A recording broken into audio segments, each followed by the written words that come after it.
He's accused of beating his girlfriend to death. And in a hearing today, we learned a little bit more about the 911 calls made shortly after that murder. 167 Red Cross response vehicles have gone out to help out. They have 230,000 ready-to-go meals. They've already handed out close to 50,000 of those meals. And he did go on to say, as tragic as this is, we lost 2 lives.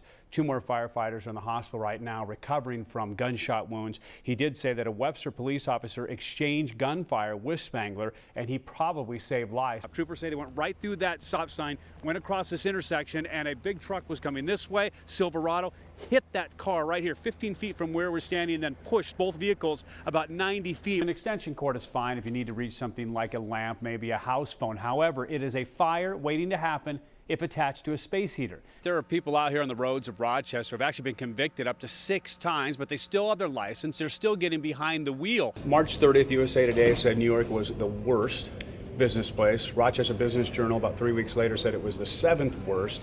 Do we need to spend money and time changing laws or running ads? DNA on the victim's fingernails, interesting text messages, and blood found in several locations.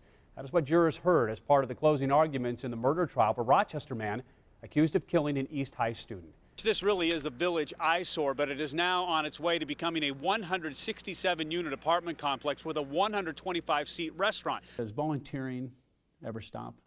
No, I don't think it'll stop. We needed the rain, didn't we? Right. It's just a vast change. I mean, like Kevin has been saying, last weekend was unbelievable, and now it's going to be very different. It sure is. For those of us who have lost a family member or even a friend, we know it's painful. We know it's sad. And today we saw all those emotions.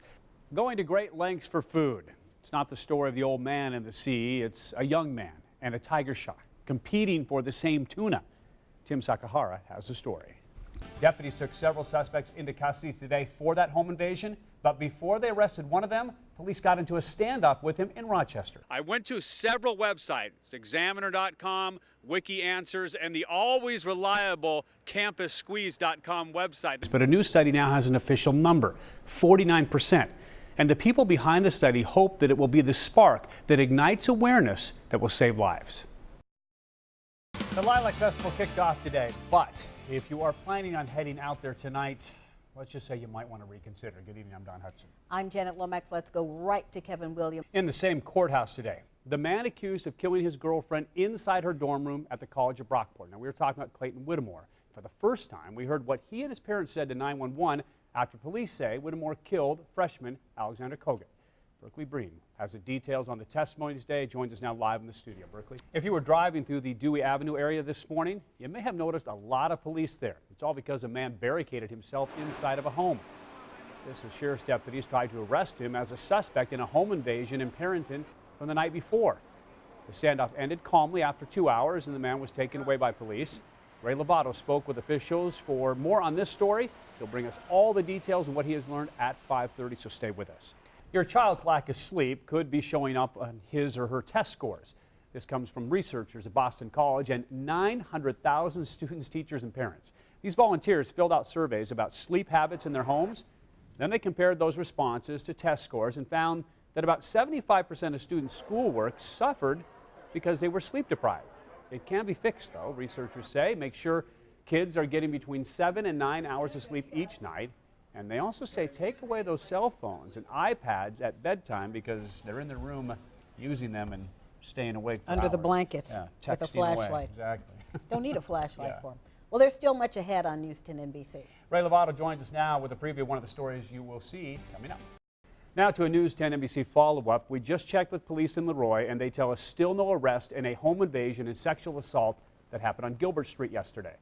The police chief there tells us they are following leads which have been developed, but no arrests have been made. Investigators tell us a suspect came in through an unlocked door about 1 in the morning, this is Thursday morning, held the homeowner at knife point, and then sexually assaulted her.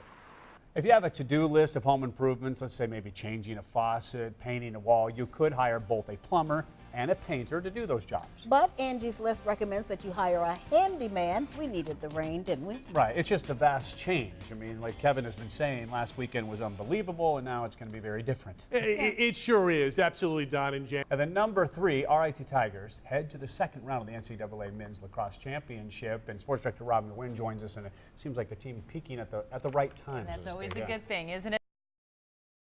Well, Janet, it is great to be part of this and be part of the Red Cross effort and the volunteers that are helping. I'm going to show you, this is kind of our tote board over here, where you have $8,130 right now. That is how much people have called in the Rochester area, Monroe County, this part of the upstate New York. And right here on the phone, people volunteer to take phone calls. I was going to talk to Brittany about the last two, but I'm just going to have to pick them up because she's now taking another donation. Barbara just called in with a $25 donation. Thank you, Barbara.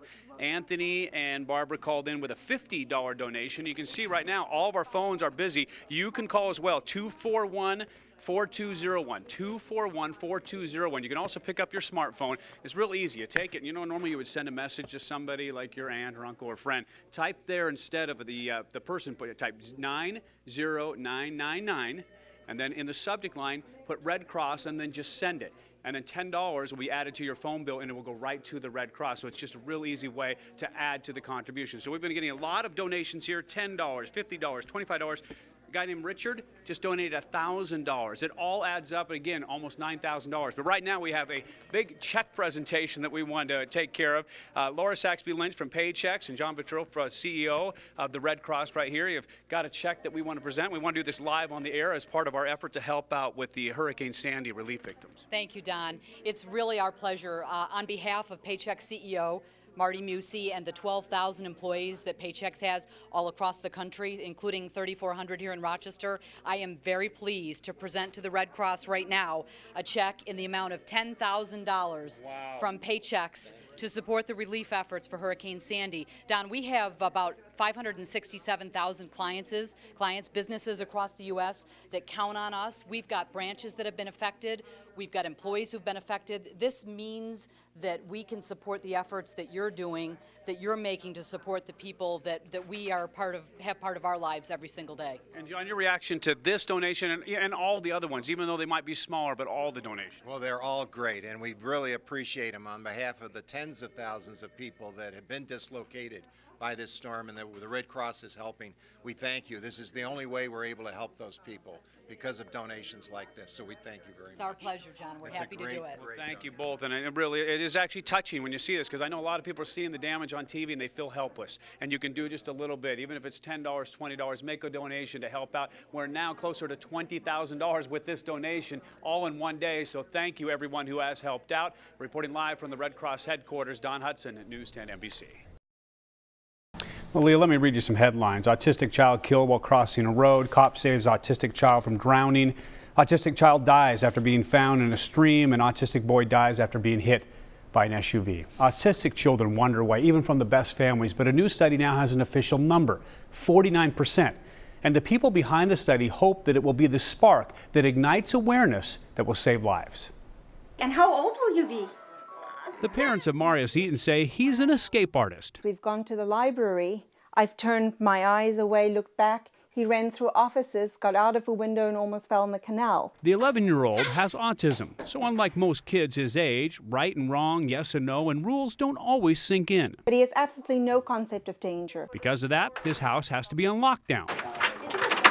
Still, he has managed to get out, and that has led to some close calls. Gotten out of the house, climbed the fence in the backyard, ran through the woods, wandered into the construction yard by some hole, barefoot, and by the grace of God did not get hurt. Unfortunately, the young boy's wandering is not unique. A new study says 49% of children with autism over the age of 4 wander away even from the most dedicated parents, which is a high number because only 13% of their non-autistic siblings ever wander away.